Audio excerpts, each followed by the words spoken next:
All right, Rabbi Say Shalom Aleichem and welcome. This is the beginning of our new series on shiurim in chasidus. Obviously, we know that most of our learning is in halacha, and primarily we learn Yeredeya, Basa B'cholov, Ta'aruvis. But due to the demand that people wanted to find some time to learn chasidus, and Baruch Hashem, we have a nice group who ripped away from their busy schedule to find time to learn Chassidus. We are going to try to answer to the call and help you out. So now it's after Matan Torah, and we, the people say after Matan Torah it's summertime, and the people start, and that's why it's customary that you continue reading the Pirkei Avos, not only as a thing to prepare for Matan Torah. That's why you need those special instructions of how to be a mensch to acquire Torah.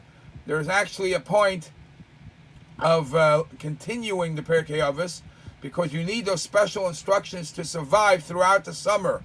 When the summer months are hot and the heat gets going, who knows where a person's mind wanders off, and who knows where a person's how a person thinks and his machshavas. So we always have to have things to keep us focused. So anyways, so part of the things that Hasidim used to say is Tammuz, the month of Tammuz, is the word Tammuz spells, the way you spell it is Taf Mem Vav Zayin. Taf Mem Vav Zayin could also spell out the words Zman Tshuva Memashmesh Uva, meaning that we're getting closer to the times of doing tshuva. We're getting closer and closer to Elul and Rosh Hashanah. It's a wake-up call. As Tammuz already, we get the wake-up call of Zman Tshuva Memashmesh Uva. The time of doing tshuva is around the corner. The month after tshuva is Av. Av is Aleph Beis. Aleph Beis is Elul Ba. Elul is around the corner. Elul. Elul is the month of reckoning. Elul is the month of tshuva, of cleaning up whatever has to be cleaned up before we face the Almighty on Rosh Hashanah for the full Yom Adin, the full day of judgment. Now, we do know that obviously Rosh Hashanah is our Yom Adin, Yom Kippur is our Yom Adin, our day of judgment. Yet Chazal tell us that in a certain way, there is a day of judgment every single day. Adam Nidim B'chol Yom. And therefore, obviously, a person should do tshuva every single day. A person should, the best would be avoid doing any averis. The Mishnah in Pirkei Avos says, no smart aleck should come along and say, echta v'ashuv. I will do an Aveira because right after the Aveira, I will do tshuva. And you know what? I don't know if you'll ever end up doing the tshuva. And therefore the Mishnah suggests that a person should always do tshuva a day before he dies. So the Gemara goes on to explain exactly when is that day before he dies. So he says, you're right. A person never knows when his time is up. Therefore, always do tshuva every day. Every day, do tshuva to whatever has to be fixed. The famous story of Reb Zusha Me'anapoli, the famous great tzaddik, every night he would go to sleep, and before he goes to sleep, he would say the Kriya Shema, and before you go to sleep, you ask for forgiveness from Hashem. And he would say, Hashem, I know that last night I also asked you for forgiveness, but this time I mean it for real. This time it's different than last night. This time I mean it for real. Anyways, this whole concept of tshuva, the whole concept of asking for forgiveness and atonement, that Hashem really forgives us for what we do, if you think about it and you really, really, really understand this concept, it doesn't really fit. It doesn't go anywhere in the natural way of life. And there's a medrash to prove this. Because if you commit a crime, you go to jail, you get punished. A natural chachma says, tit for tat. You do a crime, you get punished. Midas ha'emes, midas hadin, even midas ha'emes and midas hadin says, you step out of line, we got to push you back into line.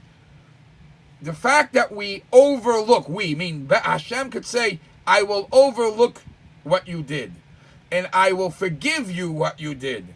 So much so that sometimes what you did could actually turn around and become a positive thing that is completely out of ordinary. Rabbi Levi Yitzchak Mibarditchev used to say that he envies, he is jealous from the Rishoyim. Could you imagine Rabbi Levi Yitzchak Mibarditchev, the great tzaddik, saying that he is jealous from the greater Rishoyim? He says, I could never reach the level what you guys are able to reach. Why?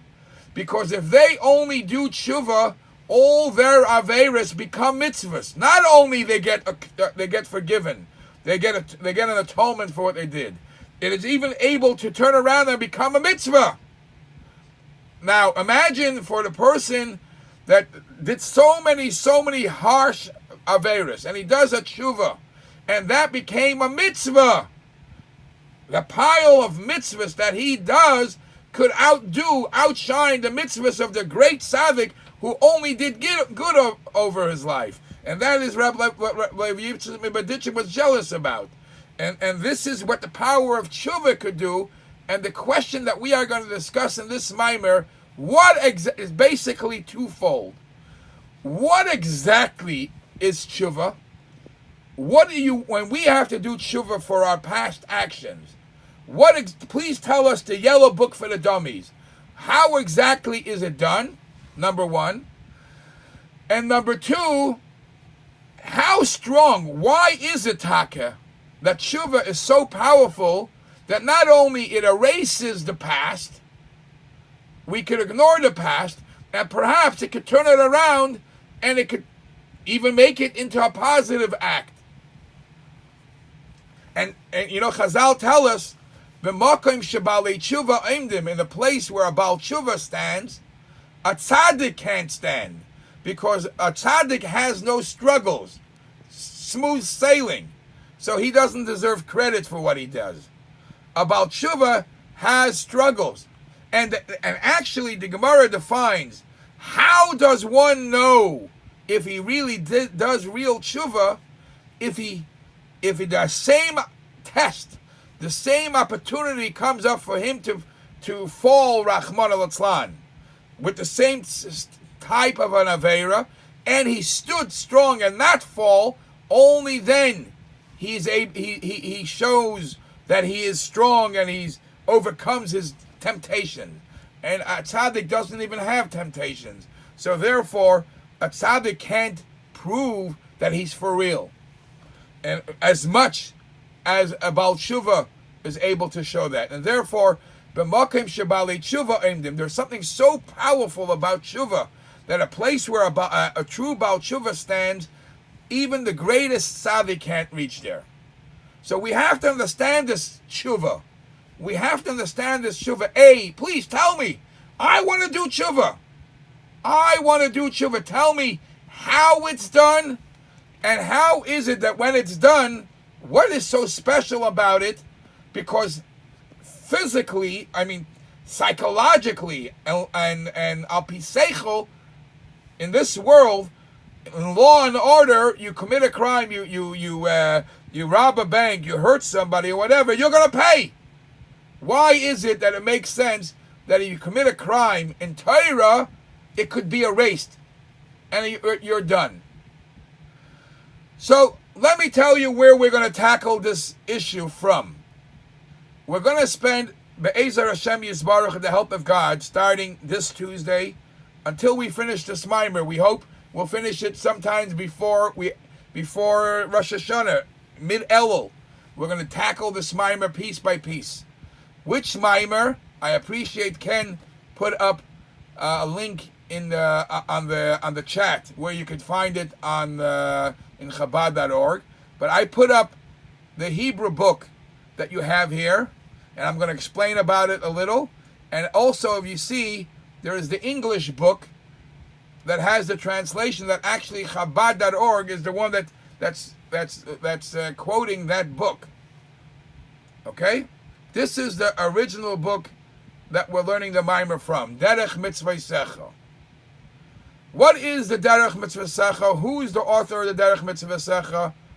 And let's talk about it a bit. Okay, so we know that there are the philosophy of chasidus started with the Baal Shem Tov. The Baal Shem Tov's main disciple, his main Talmud was the Mezritcha Magid. The Mezritcha Magid's main student started Chasidus Chabad was the Alter Rebbe. From the Alter Rebbe started the dynasty of Chabad of Lubavitch, and from the Alter Rebbe there are 7 Rebbes until our generation, our Rebbe. Okay, so if you backtrack from our generation, from our Rebbe to the Baal Shem Tov, there are 9 generations. If you backtrack from our Rebbe to the starting of Chasidus Chabad, it's the Alter Rebbe. There are seven generations. The Rebbe is the 7th leader of Chabad leadership, Chabad Chasidus. So the Rebbe's name we all know is Menachem Mendel. The Rebbe is a direct great-grandson of the Tzemach Tzedek. The Tzemach Tzedek's name was also Menachem Mendel. As you see in this book, over here, this page, it says Menachem Mendel. Menachem Mendel was the Alter Rebbe's grandson. He was the Alter Rebbe's grandson, which became the third Lubavitcher Rebbe. Our Rebbe has a lot of similarities to his great-grandfather, the Tzemach Tzedek. The names were the same. They married. Their wives were both Chayamushkas. Let me check that. I'm not sure about that one. I know that the Tzemach Tzedek's Rebbetzin passed away before he passed away, just like Rebbetzin Chayamushka passed away before the Rebbe passed away. And in many ways they are alike.